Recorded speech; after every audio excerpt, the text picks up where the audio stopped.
'Di ba?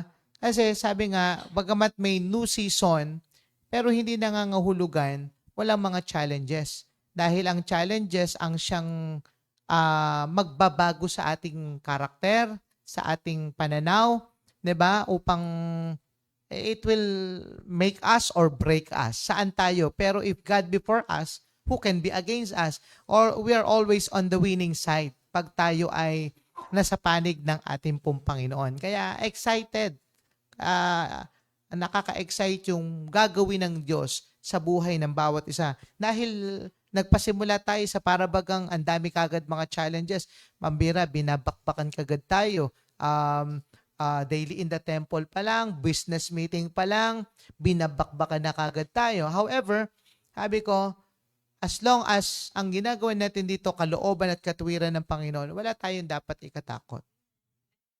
Tested, yet faithful. Ang kailangan nating panatiliin, katapatan sa Panginoon. Basta kakampi natin ng Panginoon, sabi ko nga sa inyo, laging panalo. Alright? So kaya, bagamat sabi nga, ito yung new season, but ang Lord ay nagpapahintulot. Take note hindi ibig sabihin ang Diyos ang mismo talagang directly na nagbibigay, but nagpapahintulot, allow us both, 'di ba, to give us a gift and then to experience testing. 'Di ba? Maaring maraming mga bago, maraming mga regalo ang Panginoon sa atin, may mga blessings, pero meron din namang mga testing. A new season does not only bring new opportunities, it also reveals our integrity and of course our honesty. 'Di ba? Doon makikita and even our commitment, yung lakad natin sa ating Panginoon. Kumusta ka? Kung mo ba nagkaroon ka ng problema, hindi ka nalalakad ng matino sa harapan ng Panginoon? Same thing with the life of Job. Nakita po natin yung kanyang hakbangin na hindi siya nagkasala sa kanyang labi, bagaman ang kanyang asawa, ang hirap doon, kapartner niya na mismo okay na sana natanggalan ng yaman, natanggalan ng mga anak, 'di ba? Natanggalan ng magandang kalusugan. Yung isang tao na pwede niyang maging kaagapay at katuwang na harapin yung mga challenges, 'di ba? Iba 'yun Alam nyo, ang hirap nung dama ni Job, sa totoo lang, kung ako nasa kanya. Kasi ako, dinadanas ko to. Magkaroon na ako ng problema oftentimes sa members dahil hindi ako naiintindihan. Oftentimes, misinterpreted or misinterpreted yung aking actions. 'Di ba? Oftentimes, marami mga problems sa sasabihin sa akin ng ang church. Meron tayong malaking needs, pero minsan parang okay pa But you know what? Pag ang hindi na okay, pag wala na sa mood yung isa sa mga mahalaga sa buhay ko at kapareha ko pa, kasama ko pa sa buhay, ang aking asawa. Ano nyo? Pag nasira mood niyan, parang nakakasira na rin ang mood sa tahanan I don't know ako, ganun ang dama ko. Okay? Ganun ang dama ko sa tahanan. Okay? Na kapag ang aking asawa ang medyo nasira ang mood at pag siya na ang naging ibig sabihin nagkaroon kami ng quarrel, parang mas hirap ako dun pag yun ang nangyari. Parang mas bagabag yung damdamin ko. Honestly yun ang naramdaman ko. Kaya nga, ang point ko, mabigat na yung nadama ni Job. Inayaman, mga anak, namatay, karamdaman, mabigat na. Pero yung sasabihin pa ng asawa mo, then said his wife unto him, does thou still retain thine integrity? Mananatili ka ba sa integridad mo, sa katapatan mo, dyan sa sinasamba mong Diyos? Nawalan na nga tayo ng anak, nawalan na nga tayo ng yaman. Tapos ikaw, puro bukol ka pa. Mananatili ka pa rin sa paglilingkod mo dyan? Mananatili ka pa rin ba sa pananampalataya mo dyan? Kaya sabi na ng asawa niya, curse God and die. Ang sakit nun. Alam nyo, pag iniisip ko palang ilagay niyo yung sapatos niyo sa medyo, ibig sabihin, isukat niyo yung kahit sukat Di ba? Parang ang sakit sa kalooban. Yung kaisa-isang tao na naiwan sa'yo, na lifetime partner mo, sasabihin pa, mananatili ka ba dyan sa pinaninindigan mong pananampalataya? Mananatili ka ba dyan sa pinaninindigan mong Diyos? Ang sakit nun, I tell you. Pero you know what? Nakapag-isip pa rin ng tama si Job. Ano yung naisip niya? In verse number 10, but he said unto her, thou speakest as one of the foolish women speaketh. Is it? Alam mo, pero ang hirap sabihin nun eh. Kanya lang, dahil kinalaban na ang Diyos. Kaya sabi ni Job, ay para ikaw na pinakamangmang na babaeng nagsalita eh. Bakit? What? Sabi niya, ano? Shall we receive good at the hand of God? Hindi ba't naranasan mo, di ba, na-enjoy mo ang lahat ng kabutihan, mga pagpapala coming from the hands of God? And shall we not receive evil? Pero hindi ka marunong tumanggap ng hindi maganda coming from Him? In all this, did not Job sin with his lips? Di ba napakagandang hamon? Tested, yet faithful. At you know what? Ang tindi ng naging dusa ni Job. Because the Lord allows Satan to test him. Pero ang nakakatuwa, nananatili sa kanyang integridad, si Job. Diba? Nakakatuwa. So, as we step in a new season, just like what I've said, the Lord has given us the question, pero the question is not only where God is leading us, but how we will walk with Him. Kasi wala naman talagang question, talaga naman ang Lord, ito may guidance tayo Diba? Will we walk faithfully? Will we walk truthfully? Will we walk obediently? But the Bible reminds us that walking in God's will requires more than words. But it requires a life anchored in integrity. Na kahit na anong mangyari, hindi ka aalis sa pananampalataya mo. Kaya nga, sinikap ko mga kapatid. Sinikap ko. Nagsunog tayo ng kilay dyan. Just to prove that the church where we are right now is the true church of Christ. Kaya kung ikay nasa totoo at nasa katotohanan na, bakit ka pa aalis? Tanong ko sa iyo, pag nawala ka ba sa church na ito, hindi ka na magkakaroon ng problema? Pag nawala ka ba sa church ito, hindi ka na magkakaroon ng pangangailangan? Pag nawala ka ba sa church ito, hindi ka na magkakaroon ng karamdaman? That's the question for you. Now, kung sasabihin mo, Pastor, magkakaroon din. Ba't alis ka pa? Di pag sama-samahan natin, may problema man, tested, yet faithful. Yun naman pala magkakaroon ka rin naman palang karamdaman, magkakaroon ka rin palang pangangailangan ng mga problema at pagsubok, patalis ka. Mas mahihirapan ka kasi dito ka nilagay ng Panginoon. Dito tayo magsama-samang magpalakas at patuloy na maglingkod sa Kanya. Ano nangyari kay Job na natili sa kanyang paninindigan? Dinoble ng Panginoon lahat ng nawala sa Kanya. Diba? Kaya mabatid tonight as we gather for prayer, we are not only asking God for direction. We are also aligning our hearts to walk rightly before Him. Now, faithfulness, again, is not proven in comfort. Huwag mo sabihin tapat ka dahil sabi mo tapat ka. Huwag mong iniisip na tapat ka kasi yun din yung inisip mo at paniniwala mong tapat ka. You see? It is revealed in what? Crisis. Now you know and now I know kung bakit merong mga ganitong pagsubok. Kung bakit merong mga ganitong challenges. You know why? Para i-prove tayo, para malaman talaga natin, hindi lang claim mo na tapat ka. Hindi lang alam mo na tapat ka. Hindi lang na sinasabi mo na tapat ka, kundi mapatunayan mo in spite of different challenges and difficulties in life. you are still serving the Lord faithfully. And by the way, hindi para malaman ng Diyos ha. Kasi alam ng Diyos lahat. Alam ng Diyos pero ikaw hindi mo alam na tapat ka. Sometimes yun lang, minsan yun nga lang, pero patunayan mong tapat ka. Hindi pataasan o palakasan ng claim yan. Ano ang magiging response mo sa mga testing, difficulties, challenges? So Job lost possessions, children, health, and even reputation, but not his faith. So faithfulness is not the absence of pain. Okay?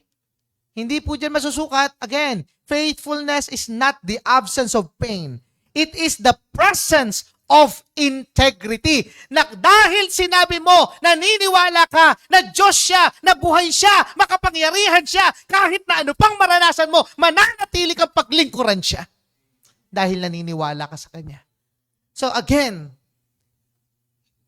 hindi lamang hindi ang faithfulness o katapatan ay hindi pagiging absence ng nararamdaman mong sakit, but the presence of integrity. Kasi yan ang faithfulness. Ano man ang danasin mo, pero may integridad ka. Kung anong sinabi mo, alam mo pala, we believe itong, kaya nga, lagi po tayo nagre-recite. Para nasa shaping, not just only your words, but even your minds, even your heart. We believe that the Baptist Church is the only kind of church the Lord Jesus Christ established. Our commitment to God. God is above all. God is above all things. God is above ours. God is above me. And God is my all in all. If that is the case, hindi mo dapat i-replace ang Panginoon ng ano pa mang mga bagay na sa mundong ibabaw lamang. Wala siya dapat kapantay. Dapat above ang Diyos. If God is above all, wala siyang conflict. Subukan mong ang Diyos ay ipantay mo sa asawa mo. Conflict yan. Conflict yan. Magbabanggaan yan. Babanggaan. Subukan mo ang God ipantay mo sa trabaho mo. Magbabanggaan yan. Subukan mo ang God ipantay mo sa karir mo. Magbabanggaan yan. Sa education, magbabanggaan yan. That's why God is above all. Wala siyang kapantay. Wala siyang kabanggaan. Wala siyang conflict. If that is the case, laging una at prioridad ang Diyos sa buhay natin. You see? So Job was honest, yet loyal. As human being, naging tapat siya sa kanyang pain. Masakit. Masakit nararamdaman niya. Namimiss niya rin yung kanyang mga anak. Yung gandang ng kanyang kalagayan, namimiss niya yun. Yung magandang kalusugan. Yes, sinabi niya sa kanyang bibig na nasasaktan din siya. Pwede kang maging honest. Masakit kung masakit. Mahirap kung mahirap. Pero loyal. Amen? Sometimes nakapagsasalita rin ako, laki na pangailangan namin. Even in other pastors. But at the end of our conversation, pero alam mo, mabiyaya pa rin ang Panginoon. Nagsusustain siya. Pwede kang maging honest sa kung anong nararanasan mo ngayon. Masakit ba? May heartache ako eh. Walang problema dyan. Pero dapat maging loyal ka pa rin sa Diyos. Yun na nga, nasaktan ka na nga, aalis ka pa sa Panginoon. Baka mas lalo ka masaktan. You see? Job questioned, lamented, alright? And poured out his pain, but never abandoned God. Pwedeng magsambit, Lord, nasasaktan po ako.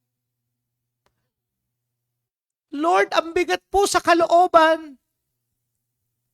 Lord, ang laki po ng aking pangangailangan. Pero wag mong iiwanan ng Panginoon dahil kailanman hindi kanya iniwan. Kasi, ano sabi ng Job 13:15? Sabi ni Job siya mismo nagsabi, though he is slay me, yet will I trust in him. But I will maintain mine own ways before him.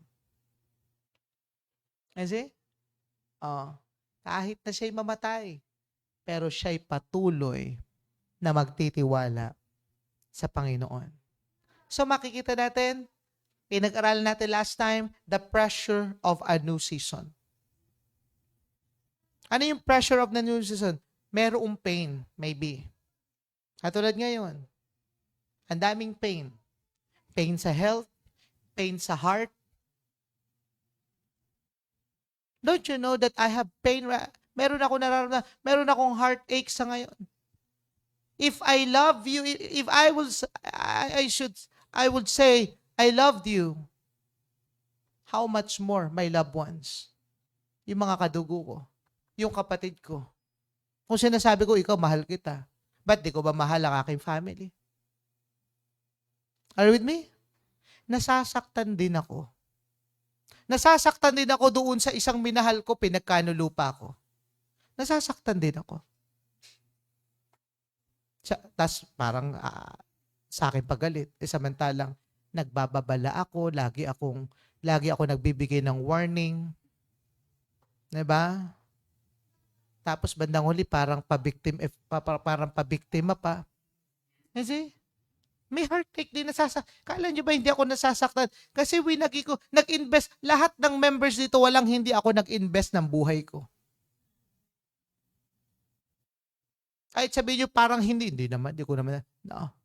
Nag-invest ako ng buhay ko.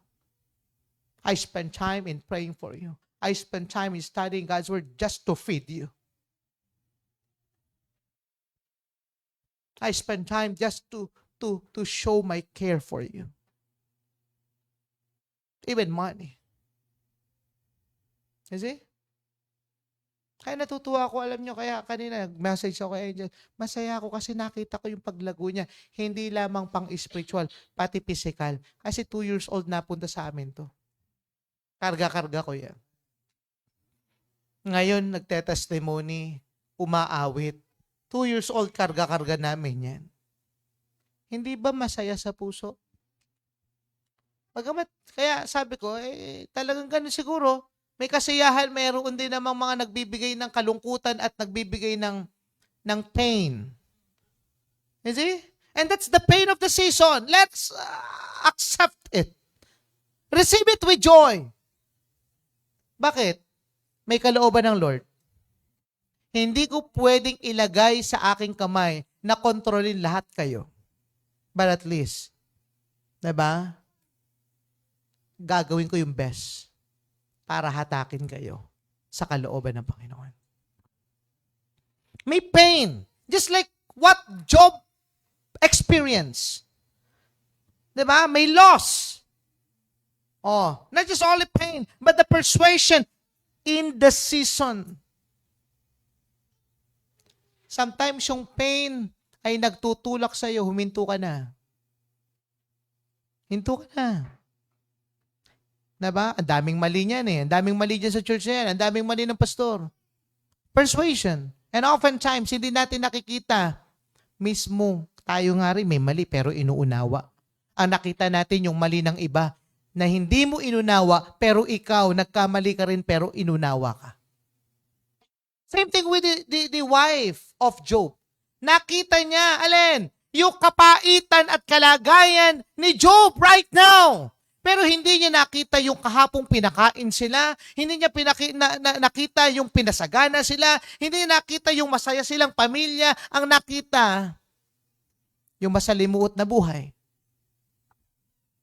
The persuasion in the season. Oftentimes, pinipersuade tayo. Huminto ka na.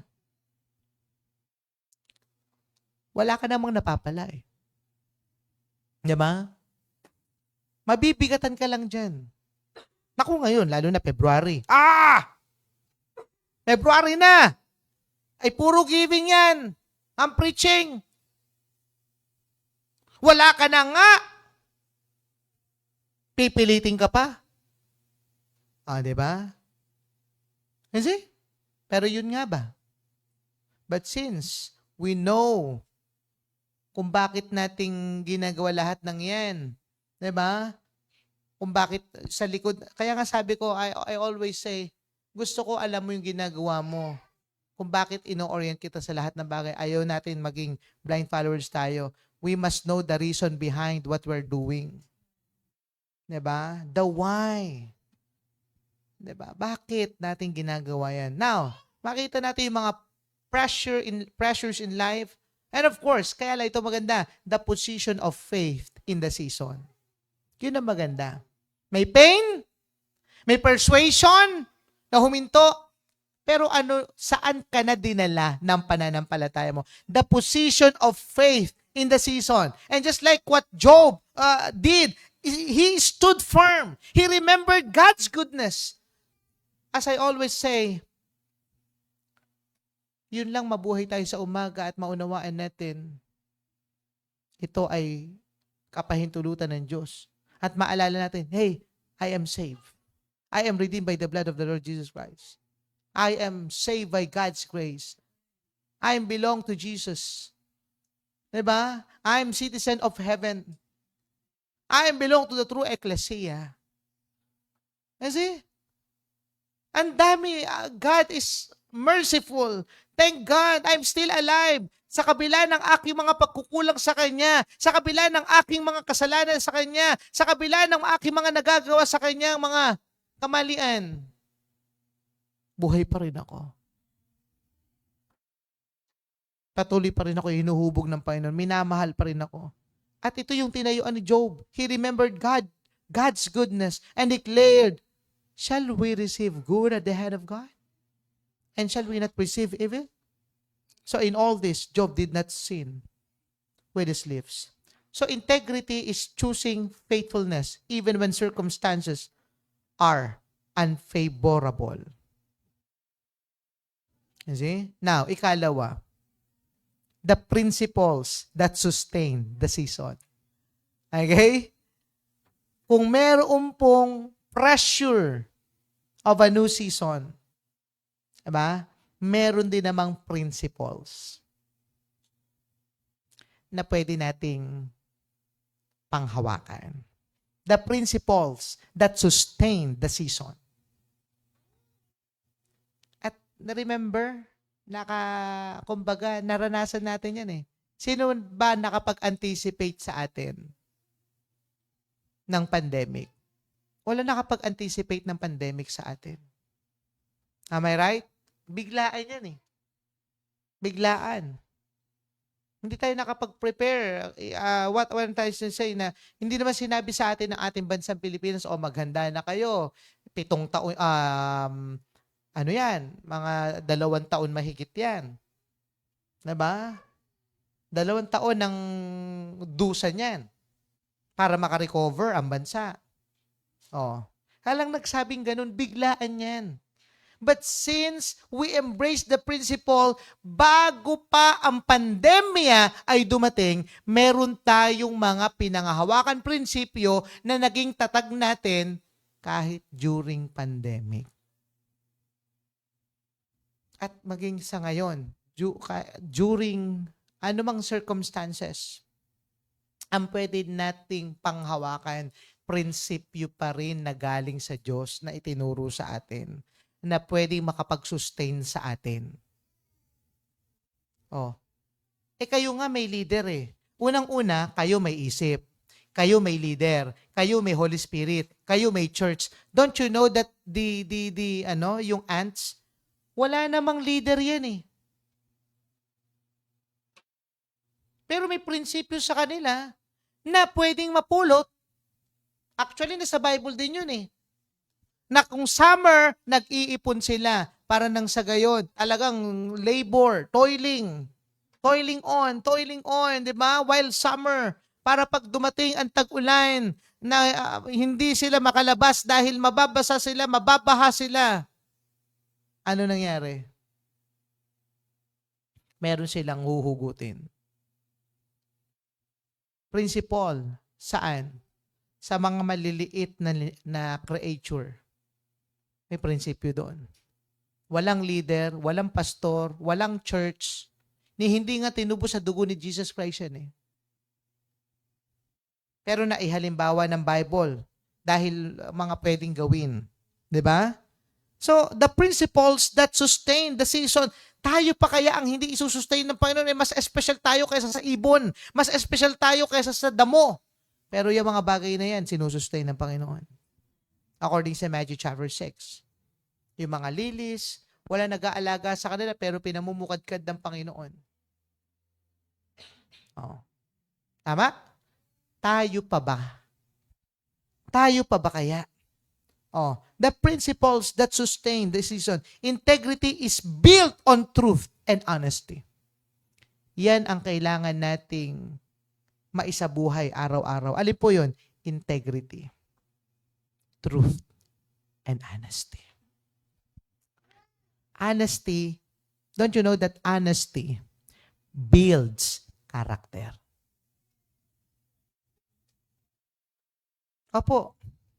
Honesty builds character. Honesty builds a character God can trust. Pag meron kang katapatan sa buhay, sa Diyos, sa kapwa mo, nahuhubog ang magandang ugali na sa sayo. At yan po ang pinagtitiwalaan ng Diyos. Yung hinubog na ugali. Wala namang kasing built-in na maganda ang karakter eh. You know why? Because the Bible says, diba, I was shapen in good character. Hindi eh. Am I right? I was shapen in iniquity. And in sin did my mother conceive me. Diyan tayo hinubog sa kasalanan. That is why, ngayon pa lang talaga tayo pwedeng higit na makapag-build ng karakter dahil naririnig na natin ang Word of God, dahil nangungusap na sa atin ng Holy Spirit na nanakan sa atin simula nung tayo sumampalataya kay Jesus Christ. Kaya kung hanggang ngayon, sinungaling pa rin tayo, wag naman na sana. Diba? Honesty builds character na pinagtitiwalaan ng Diyos. Don't you know that promotion follows faithfulness? Not manipulation. Ganda sana yun. Sa bagay, may mga, di ba, nandito yung mga members natin. Listen to this. Again, promotion follows faithfulness, not manipulation. Ano ibig sabihin nun? Kung bakit pwede kang iangat ng Diyos. Kasi ang promotion hindi naman sa tao nang gagaling eh. Pero ang promotion na sa tao nang galing, yun ang pwedeng manipulation.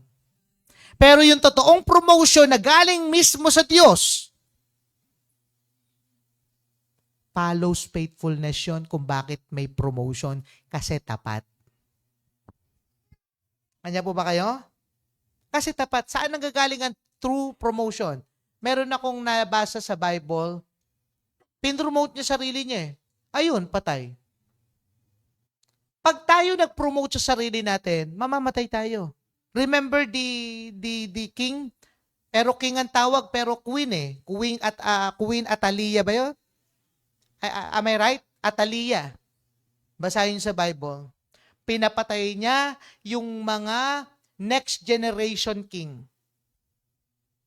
Kaya lang, may isang nagmagandang loob, yung kapatid yata na babae, may nagmagandang loob, itinago si Josiah. Itinago. Pinalaki, kasama nung pare. Priest, basta may kasamang pare eh. Diba? Tinago nila. So sa madaling salita, akala niya, pinapatay niya lahat. O de, pinromote niya sarili niya. Siya ang naging king of Israel. Si Atalia. In a little moment.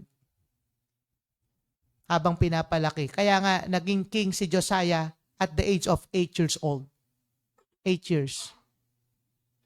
Mga ganong taon mga ganong taon naghari si Atalia. Pinromote niya. Alam nyo, ang saklap ng naging kamatayan niya. Ang saklap. Kasi siya nag-promote eh. Pag hindi ang Diyos ang nag-promote sa iyo, masaklap ang pwede mong sapitin.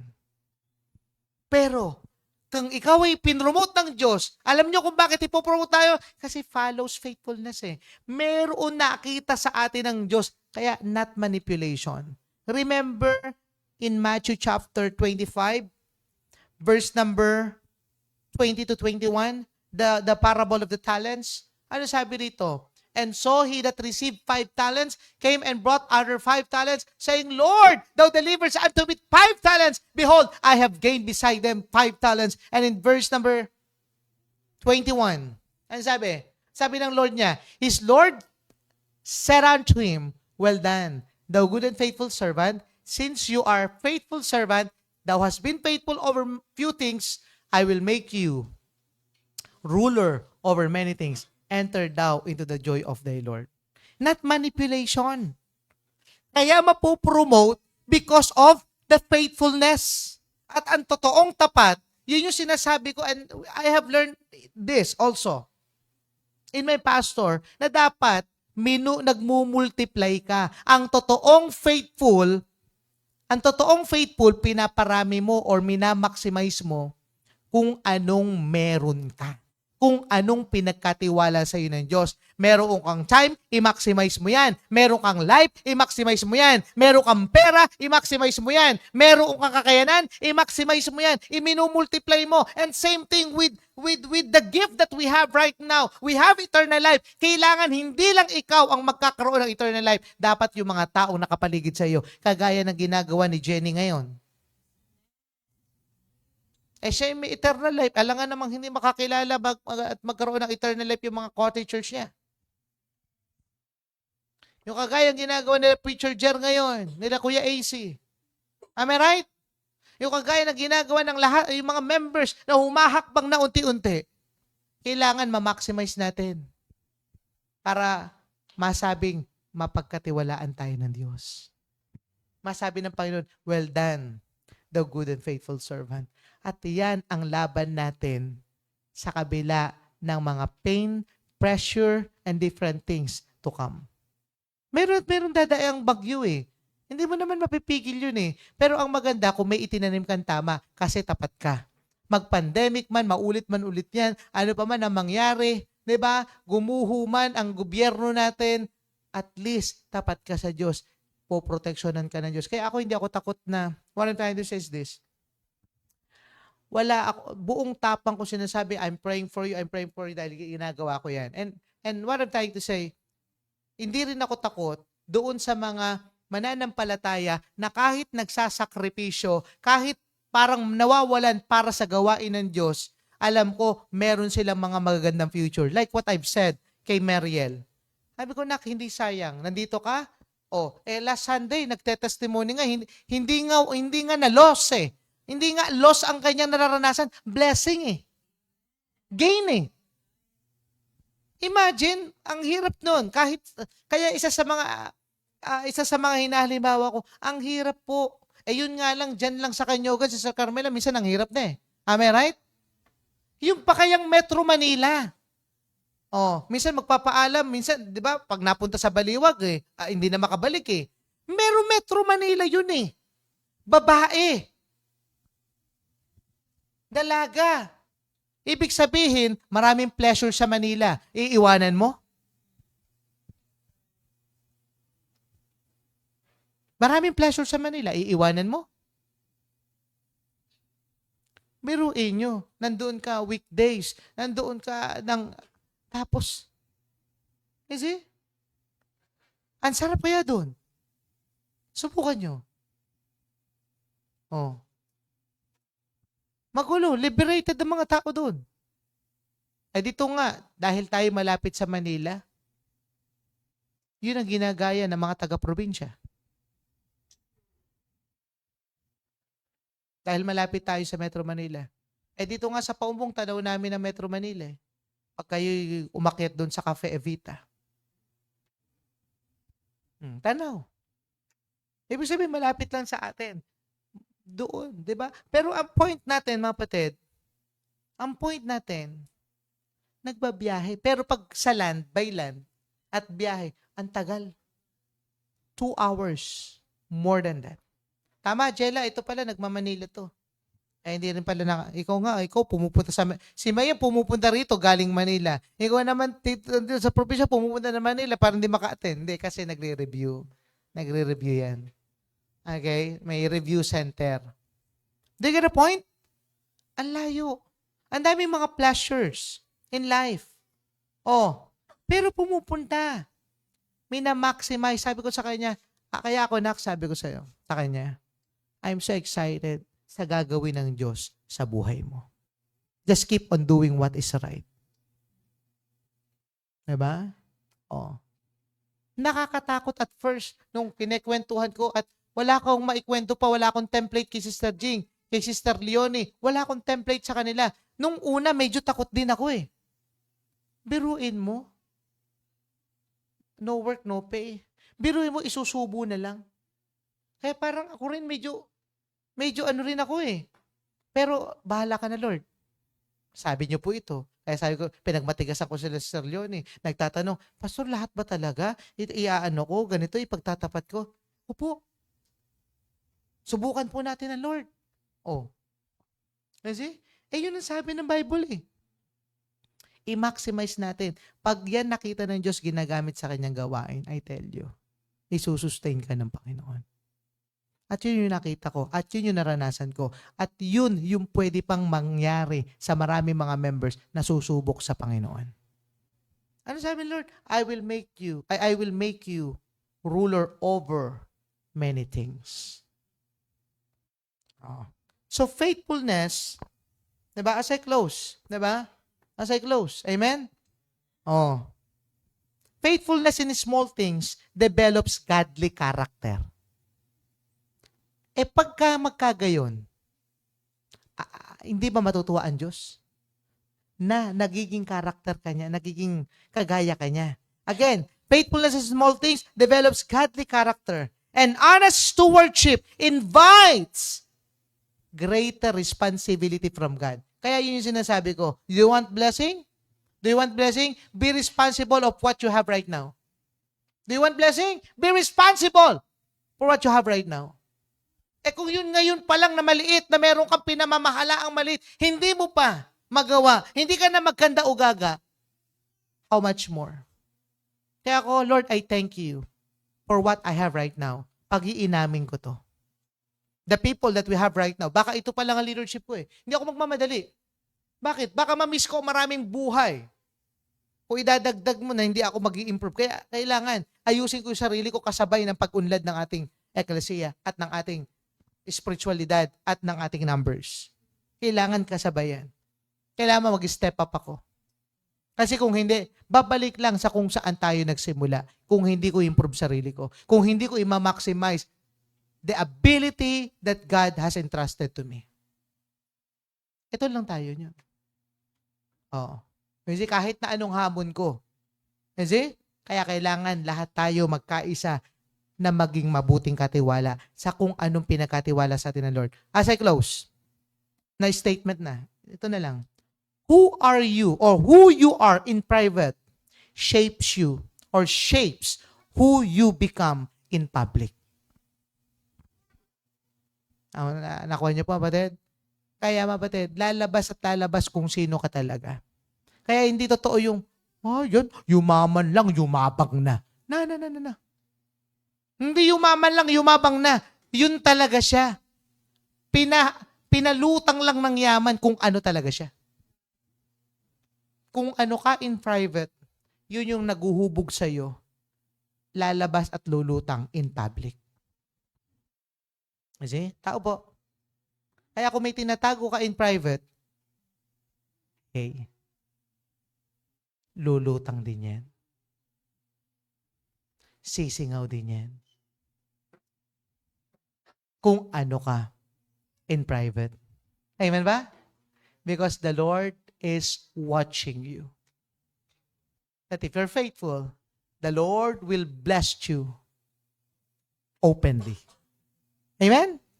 But if not, the Lord will curse you openly as well. See? Amen po ba? I hope and I pray, pinagpala tayo ng Panginoon through this message. Let us all stand. Tayo po'y magpasalamat sa ating pong Panginoon. Lord God, salamat sa inyong salita. Salamat sa inyong pangunguna. Salamat po sa mga members, Lord, na nagsusumika, Panginoon, na mabuhay sa integridad. Pero Lord,